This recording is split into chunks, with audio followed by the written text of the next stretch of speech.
name's Shane McEwen. I play drums. My name's Jeff Rogers. I play keys and vocals. Deep voice. My name is Sean Tavernier, and I play rhythm guitar. And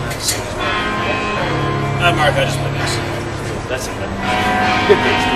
I am Anders, and I also play guitar.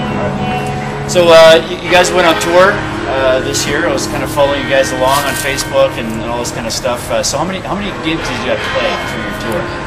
we did 30 shows in 30 days, starting towards the beginning of November, and we came back just inside the first part of December. Finished our tour in Kingston. So how'd you guys book? Did you guys have them booked ahead of time, or did you kind of go little by little? Was it all booked ahead of time, or it was just like?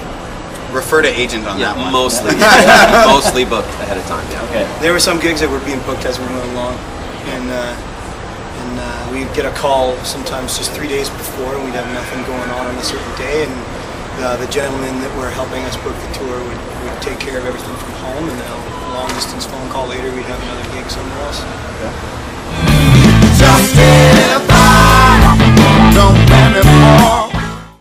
You're like the rock guy. Yeah. I'd say you're Rock, heavy rock. heavy rock, and I'm more the blues and soul kind of. I like the blues and the soul side of things. And then I grew up listening to a lot of classic rock. My dad had a pretty heavy influence on me with Led Zeppelin and Neil Young. And then, more recently, I've been following sort of like maybe like an alt country blues rock sort of vibe. There's a lot of people that we look up to. Black Crowes and the Stones have always been two of my favorite bands. I really enjoyed the Matt Mays show the other day.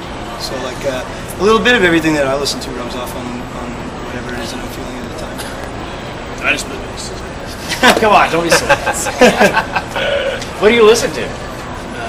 Mostly polka. Oh, come on. A little bit of big band. You know, they really are heavy on the 1-5 and the polka. He's been trying to get a clarinet and an accordion in the band for ages now. Just keep shooting. Did you watch the Vodka the other day?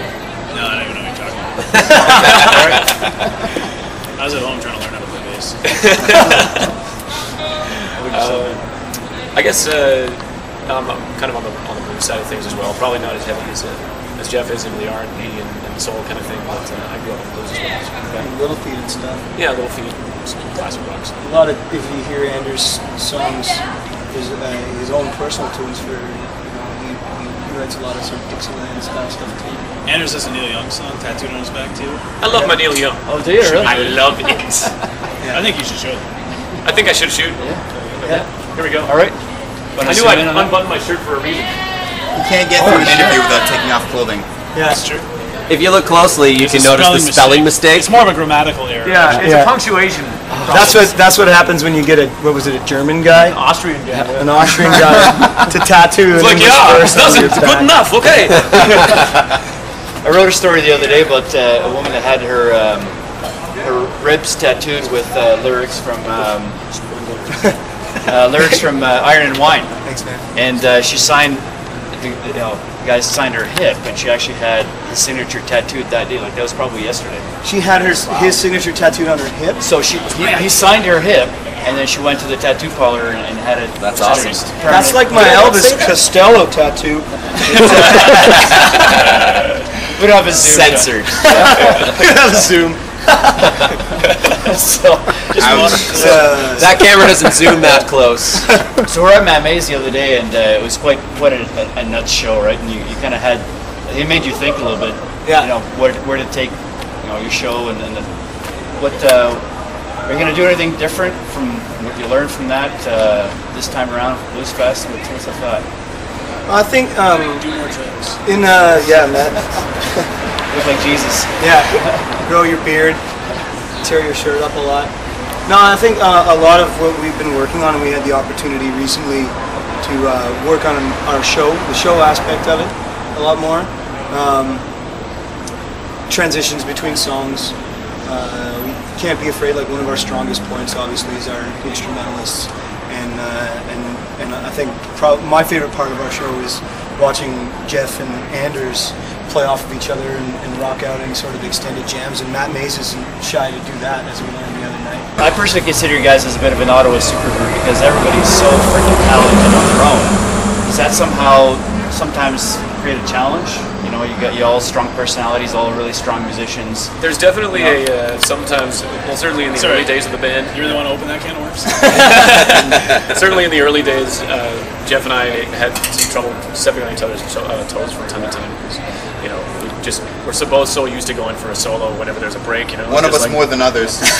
Usually it's me because I'm louder than he is. And the guitar guy, right? Always the guitar guy. Loud is good, kids. Doesn't matter what band you play in, it's always the guitar guy that's too loud. Yeah. I play drums and they're always too loud. Really? You know, Yeah. So you guys got a new album. I just got it in my pocket.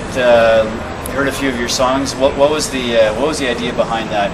Any new direction or head straight ahead stuff? I think it was more we had some money, so we figured we'd record an album. Yeah. Well, it turned into maybe a little bit more than that. And I don't want to romanticize it too much, but we recorded 4 of the tracks up at Ski Chalet in Calabogie. We cleared up the furniture and Drank, and you know it was really a cool recording experience because we were all in the same building for a period of 3 or 4 days. Also, there was like no, you know, problems with the outside world, you know, people dropping by or whatever. It was just kind of relaxed. no cell phones buzzing, no nothing like that, no girlfriends, no. yeah, You know, girls it's suck. just pure. No interruptions, man. Yeah, it's pretty awesome though. It was, you know, music all day, all night. You got a couple hours to go to bed, you know. Yeah, wake up in the morning, you know, a little red in the eyes, and start doing it again. But it was a really cool atmosphere to sort of bounce ideas off of each other, and we never recorded like that before. Big show. Maybe the biggest show you guys have ever done. I'd say it's. I think biggest 20,000 stage. plus is safe to say. It's top on most people's lists. Yeah, so you guys. We just got to get everyone at this show to give us $1. Yeah. $1. Stand by the gate. Hey, man, you want a buck? You can get your ticket, your speeding ticket paid, by the way. No, I'm at $25 now. Jesus, that's pretty rough. Yeah, so I've got $15 left to go, and then I've got it covered. So let's say you don't get $20,000 or $1 for every 20,000 people. Have you guys been talking about what's the focus for the show? Because it could be like a freaking breakout show, right? It could be. Well, how do you complement Blue Rodeo? And then so we kind of toyed with the idea. Well, do we play like a more kind of folk, light kind of, not too heavy hitting set? And we're like, well, that's not the direction we've been going lately. We're like, all right, let's do the hard rock thing. Let's really punch it and just kind of like rock out. So we decided against trying to gear our set towards Blue Rodeo and decided to do our own thing and really focus on just, all right, you know what is our strength right now? What do we enjoy the most? And when we sit around in a circle and jam and play these tunes, it always ends up being just like kick-ass rock and roll. So we're like, all right, well, I guess that's what we are and that's what we're gonna play. So hopefully, the easier listening, and I don't want to call Blue Rodeo easy listening because I have too much respect for them for that, but like hopefully the easier listening crowd won't be put off by the rock noise that we're going to be making. But we're gonna have a good time, and we're gonna be as loud as the sound man will let us.